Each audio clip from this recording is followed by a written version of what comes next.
What's up, guys? Azim Rakes here. I released a couple videos earlier talking about this open parlay betting method that I've come across and done the calculations for and everything. And I've talked about it in my VIP video. Then I think I talked about it in a separate video, a parlay video or something of that nature. And it's come to my attention that I haven't explained it in its entirety. I mean, I explained it as well as I could have, but I think there's more, a better way to explain it. And so I'm going to sort of help y'all visualize how this sort of works.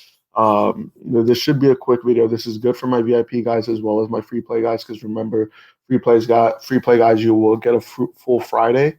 And so, and even on the regular days, even on a day to day thing, I give you my best one unit play that comes out of the best trends, and often these are, 10% return on investment plus plays. So even on a day to day basis, you could adopt this method, and then even on Fridays, you can adopt this method, and then VIP guys, y'all will always be, or well, this is all entirely optional. This is entirely optional if you want to adopt this. But if you want to, then this is a great video for you. And then also, if you're following profitable guys that are hitting 10% return on investment or more, like Source or Dot or a couple of other guys I work with, like Hammering Hank, TT Picks, Easy Locks. Hey, if you work with any of these guys, Analytics, Capper, Burns, He Bets, if you follow any of these guys, you're more than uh, probable to adopt the system using their picks. Or more than capable of adopting the system while using their picks. So I'm going to share the screen and I'm just going to essentially go down, um, with the whole situation. It's going to be a quick one, so sit through this. But let's share this. Okay.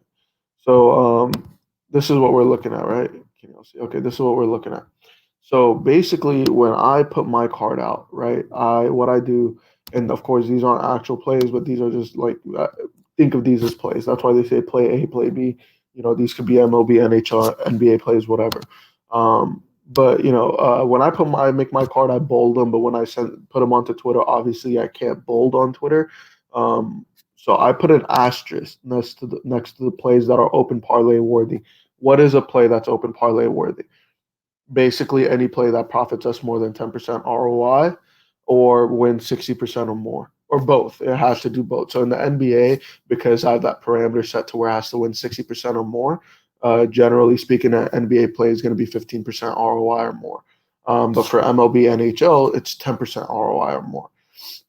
Um, so now we have this situation where we have these plays, and of a couple of these plays, play A, play D, play E, play E. They're not open parlay worth. So we don't even have to consider these, right? So then essentially, the only plays we have to consider in open parlay are these plays right here, right? So the rest of these plays, I mean, these are the only plays that we end up considering are as open parlay worthy, and this is the only plays we adopt this betting system with.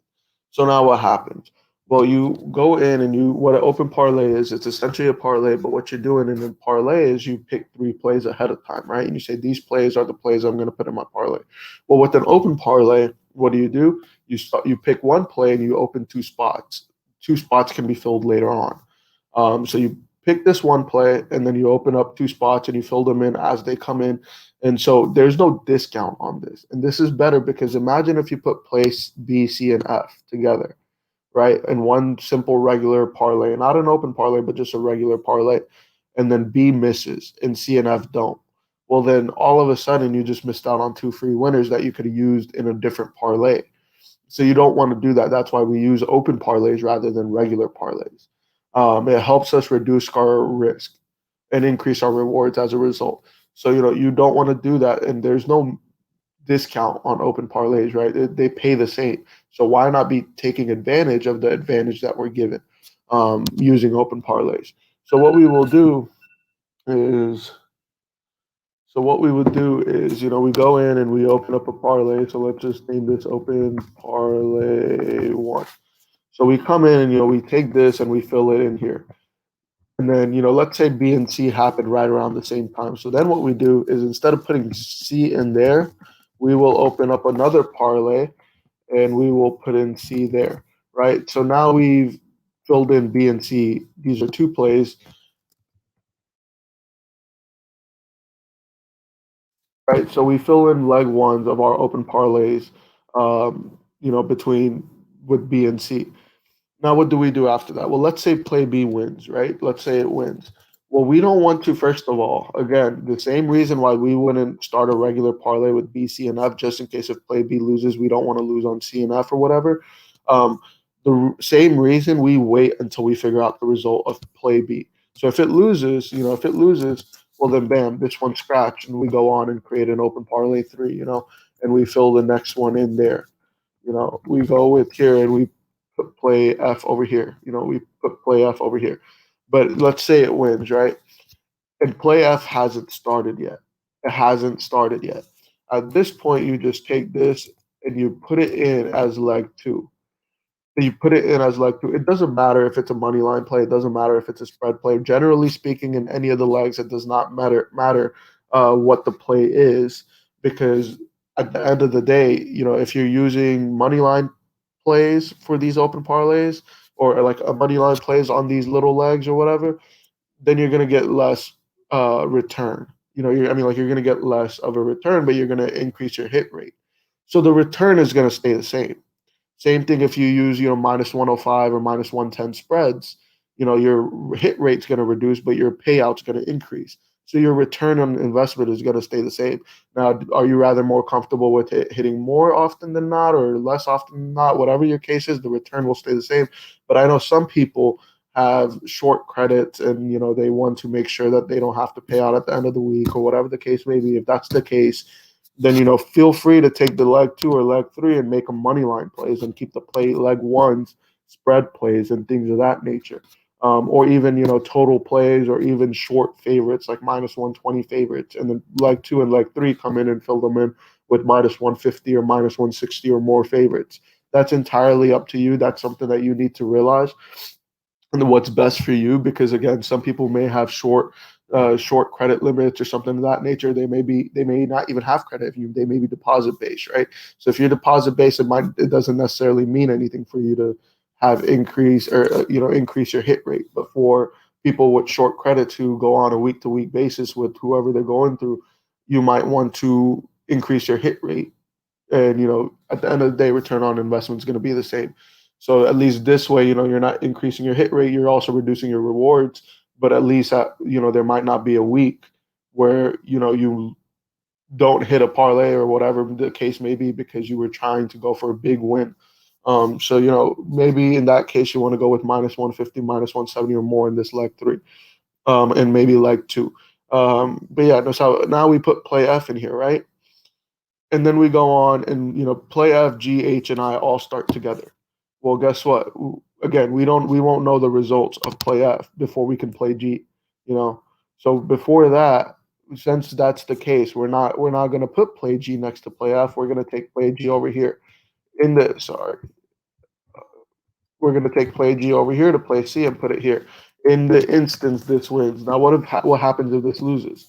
If this lost, then we would not even be considering that, right? Because that's the whole point of using open parlays. We would not even be considering that, because if it loses, why are we filling it in? I mean, there's no way to fill it in actually if they lose. So let's say play C loses. Fine, that loses. We open up another parlay three and we put play G in it. Well, now what do we do with play H and I? Again, we won't know the results of play F or G because they all started off at the same time. So we keep going and we go open parlay four, uh, and open parlay five. And we come in here and we fill in H right here. Sorry. And we fill in I right here. Okay, perfect. So now we have these. And then, at the end of the day, whatever happens, let's say this wins again, this wins, this loses, and this wins. Again, the majority of these are going to be winning, just simply for the fact that, we're using really, really high quality plays for the system. Well, then, let's go on to the next day. And, I'm not going to, because I've already shown this card, I'm just going to say we're just going to say all these are next day plays that are beat the system. And then let's put a gap in there.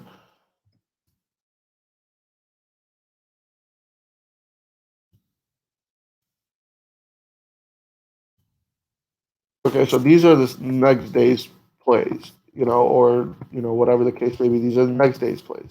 So we come in here and we more or less do the same thing with this. Let's see if I can. You know, Okay. So we have these next day plays. Right now, what do we do here? Well, now we know this one is scratched, right? So we can even just get rid of this columns entirely because we know this is scratched. So we don't even have to worry about this. This is not going to show up on our end as won't this. So we delete these and we keep going forward. Now we go with play J. We take this and let's say this is a big money line fave team. This is like the yesterday we played the Padres minus 220 and it was a play for the parlays or whatever, open parlays. So let's say this is Padres minus 220. And again, you're on a short bankroll, whatever, or short limit for your week and whatever, and you go on a week to week basis. If that's the case, we'll just take this and put this right here. And this increases our hit rate because obviously it's a minus 220 fave. On top of that, of course, it's 10% return on investment. That essentially means this should be essentially like a minus 280, minus 300 fade. That's what the trends or system is saying. And so that's where we get that 10% return on investment, basically by determining, that a team is being shorted. And so even though this might be a minus 220 fave, we clearly expect it to be like more of a minus 280 fave, and that's why we're playing it. That being said, this will cash. Now that these two legs are complete, we have nothing to worry about them. Basically, we worry about this one, and this is again minus 280, minus 300 fave. This means they'll cash 3 out of 4 times. They'll cash this whole parlay 75% of the time. So if you're going on a short week or whatever, or if you're going with a short credit limit, or if that's the case, then you might want to use your third leg for just the big favorites and stuff. On the contrary, if you're a deposit based person, if you're like using deposit based, you can choose between the two you like. You want to, if you pull out every week, if you're a deposit based guy and then, you pull out every week, then you're more than welcome to go with minus 170s. But if you're deposit based and you keep your money in your accounts, it really does not matter how you handle this. You could literally put a spread in that for play J. You could put a big money line for play J. It really does not matter because at the end of the day, the return is going to be the same. You increase your hit rate, well, you reduce the amount of money you make on every parlay, or you increase the amount of money you could make on a parlay, you reduce your hit rate. At the end of the day, the return is going to be the same, and it's going to be a profitable return. So we'll fill in play J here, and then now, of course, we come in here and we fill in play K onto this one, and then we go in and play L onto this one, right? And that's how we do this. We just continuously fill them. There's no reason to start 2 more parlays for K and L. Or J K and L. We don't need to start 3 more parlays. No, we just continuously fill them in as they come. And then let's say this wins. Well, congratulate. Oh, what did I just do? Okay, well, let's say this just wins, right? Congratulations, we just hit our first open parlay. Let's say this loses and this wins, right? Okay, well then again, now we don't even have to worry about this because it's lost. Now this loss. So we don't have to worry about that. Get that out of here. We have open play parlay 5, open parlay 5. Well, now we come in here. Again, we're on the third leg. However you want to handle this, you handle it that way. Let's just say this is, I personally go, even though I'm deposit based, I go with big money favorites. I go with big money favorites. So that being said, again, if you're a deposit based person, however you want to handle it, you're more than welcome to handle it. You could go spreads on the third leg, or you go big money line favorites, whatever. I tend to go big money line favorites. I just like seeing more wins in a row, and it also kind of helps just me, not like it helps me reunit or if I have to or anything like that. Helps me do easier math beyond my bankroll. So I will fill this third parlay with, and let's say play R is another big money line favorite. Yesterday we played, I believe. Let's say we play the Blackhawks were not one. What did we play? What did we play? That was a big money favorite. Oh, the Yankees minus 200. We'll play. Let's say play ours Yankees minus 200, something like that. So we're filling that in again, and then now we have to create another open parlay, another two actually, because we need to find a spot to fill in S and T, right? So we fill in S and T. Right, perfect. There you go. We fill in S and T, and let's say play R wins again, big money line favorite, it's generally going to win. Let's say S is a spread. It would say it's Nuggets -4.5. It lost yesterday. Boom, that's off. It's one. Okay. Okay. Now we get rid of open parlay six because it lost. There's nothing to fill there. Okay. Now we just cashed two parlays in 2 days with in general using seven parlays, and those two parlays we cashed, we essentially made about 8 units worth of money, or maybe you a little bit more, depending on your full plays B and F and I and L, whatever. And notice how these are gapped. Like the letters, I chose these specifically to show that they should be gapped, right? Within time frames, they should be gapped. You should not play this play without having learned the results of play B. You should not play J without having learned the results of play F. That's why these are gapped like that. B is far from F, F is far from J. See how that works out? So understand that you need to learn the results of the first play before, or the first leg, or the second leg, or the leg previous to whatever leg you're playing before you play it. So if you're going to play J, you want to learn the results of these legs before you play J. Um, so I was going to say something. Oh, yeah. We won 2 out of the 7 so far with one active. We really just won 2 out of 6.